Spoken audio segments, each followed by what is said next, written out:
Good morning बच्चे। आज हम लोग बायोलॉजी का बेसिक क्लास देखेंगे और इसी बेसिक क्लास में हम लोग बेसिक का दो वीडियो बनाएंगे, पहला वीडियो और सेकंड वीडियो। ये दोनों वीडियो में बेसिक पूरा बायोलॉजी खत्म कर दिया जाएगा। और कुछ बेसिक बताने से पहले कुछ सुन लेते हैं, है ना। कहता है यदि मंजिल न मिले तो रास्ते बदल लो, यदि मंजिल न मिले तो रास्ते बदल लो, क्योंकि वृक्ष अपनी पत्तियां बदलते हैं, जड़ नहीं। इसीलिए अगर पढ़ने से केवल नौकरी लग जाए तो सब लोग तो पढ़ के नौकरी ले लेगा।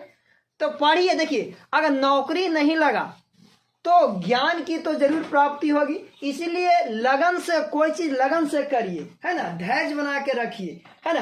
अगर वो चीज नहीं हो रहा है तो अपना रास्ता दोसर देखेंगे, है ना। उसी प्रकार पढ़ाई में होता है ना। हम लोग पढ़ाई का ढंग चेंज करेंगे, अगर इस ढंग से नहीं समझ रहे हैं तो दूसरा तरीका अपनाएंगे। लेकिन हम लोग रास्ता तो बदलेंगे ना भाई, एक रास्ता से नहीं तो अगला रास्ता देखेंगे। ठीक, अब इसी प्रकार हम लोग बेसिक पर आते हैं। अगर हमारे पूरे वीडियो आपको चाहिए बायोलॉजी का शुरू से अंतिम तक, बेसिक से लेके पूरा चैप्टर इसम सब चाहिए, 9वां 10वां 11 12, तो मेरा चैनल अर्जुन सुपर क्लासेस से बना हुआ है। अगर उस पर अगर आप सर्च करके देखिएगा तो हम चल आएंगे। ठीक है, चलिए। तो सबसे पहले आप लोग स्क्रीन पर लॉक रहा होगा, अगर चाहिएगा तो एक बार स्क्रीनशॉट ले सकते हैं। हम हट जाते हैं, पहले ही स्क्रीनशॉट ले लीजिए, कोई दिक्कत नहीं होगा। अब हम समझाते हैं, क्या कि समझाने के बाद फिर कुछ घिच हो जाएगा तो फिर दिक्कत हो जाएगा, है ना। तो बायोलॉजी, है ना, इंट्रोडक्शन मतलब परिचय, मतलब बायोलॉजी का हम लोग आज परिचय पढ़ेंगे, इंट्रोडक्शन, इसके बारे में डिटेल जानेंगे।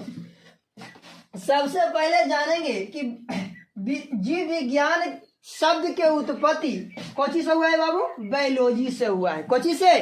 बायोलॉजी से हुआ है। और बायोलॉजी शब्द जो है वो अंग्रेजी भाषा है। कौन भाषा है भाई?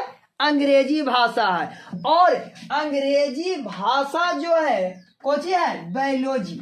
कोई पूछे कि बायोलॉजी शब्द कौन भाषा है?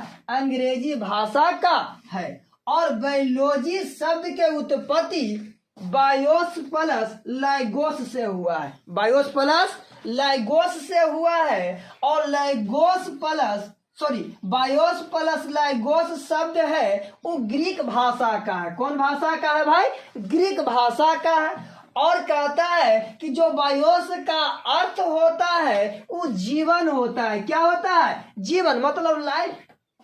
और लाइगोस का अर्थ होता है अध्ययन। क्या होता है भाई? अध्ययन, जिसको इंग्लिश में क्या कहते हैं? स्टडी। क्या कहते हैं? स्टडी। और कहता है कि जीव विज्ञान किसे कहते हैं? तो बोलना है जिस विज्ञान के तहत जीवधारियों का अध्ययन किया जाता है। किसका अध्ययन किया जाता है? जीवधारियों का अध्ययन किया जाता है, उसे जीव विज्ञान कहते हैं। मतलब जीव विज्ञान में किसके बारे में अध्ययन करेंगे? जीवधारियों के बारे में। और कहता है कि सर्वप्रथम बायोलॉजी शब्द का प्रयोग 1801 ईस्वी में किया गया था। कितने ईस्वी में भाई? 1801 ईस्वी में किया गया था। और 1801 ईस्वी में किसने बायोलॉजी का प्रयोग कर दिया था? तो उस दो वैज्ञानिक मिलके किए थे, एक लैमार्क और एक टेविरेनस। एक लैमार्क और एक टेविरेनस ने, दोनों ने मिलकर बायोलॉजी का प्रयोग 1801 ईस्वी में कर दिए थे। और कहता है कि जीव विज्ञान के मूल रूप से कितने शाखा होते हैं? तो 2 शाखा। या पूछे कि जीव विज्ञान के मुख्य रूप से कितने भागों में बांटा गया है? तो 2 भाग में बांटा गया है। एक बांटा गया है भाई, एक वनस्पति विज्ञान जिसको बोटनी कहते हैं। ढेर तो लेकिन बोटनी के पोटनी भी पढ़ जाता है, नहीं, बोटनी पढ़ना है। तो वनस्पति विज्ञान और दूसरा जंतु विज्ञान। मतलब वनस्पति विज्ञान के अंतर्गत पेड़ पौधों को अध्ययन करते हैं, मतलब बोटनी में। और जंतु विज्ञान मतलब जूलॉजी, जिसमें जीव जंतुओं के बारे में अध्ययन करते हैं। और बाबू बात समझेगा, बोटनी शब्द की उत्पत्ति किस भाषा से हुआ है? ग्रीक भाषा के बैस्किन कुछ बैस्किन शब्द से हुई है।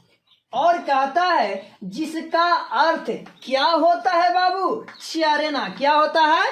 चरना होता है। और कहता है कि वनस्पति विज्ञान का जनक थियोफ्रेटस को कहा जाता है। किसको कहा जाता है?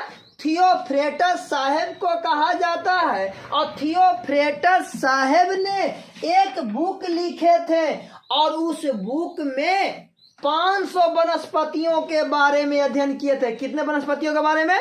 500। पुस्तक में 500 जंतुओं के बारे में अध्ययन किए थे। उसके बाद जंतु विज्ञान का जनक किनको कहा जाता है? अरस्तु साहब को। कौन साहब को? अरस्तु साहब को।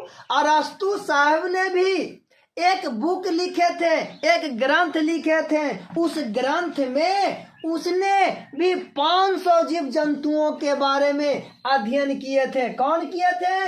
अरस्तु साहब। और कहता है कि तो वनस्पति विज्ञान का जनक थियोफ्रेटस को कहा जाता है और जंतु विज्ञान के जनक अरस्तु को कहा जाता है। और कहता है बाबू कि जंतु विज्ञान का जनक तो अरस्तु बता ही दिए। अब कहता है जीव विज्ञान का जनक ये भी बता दिए।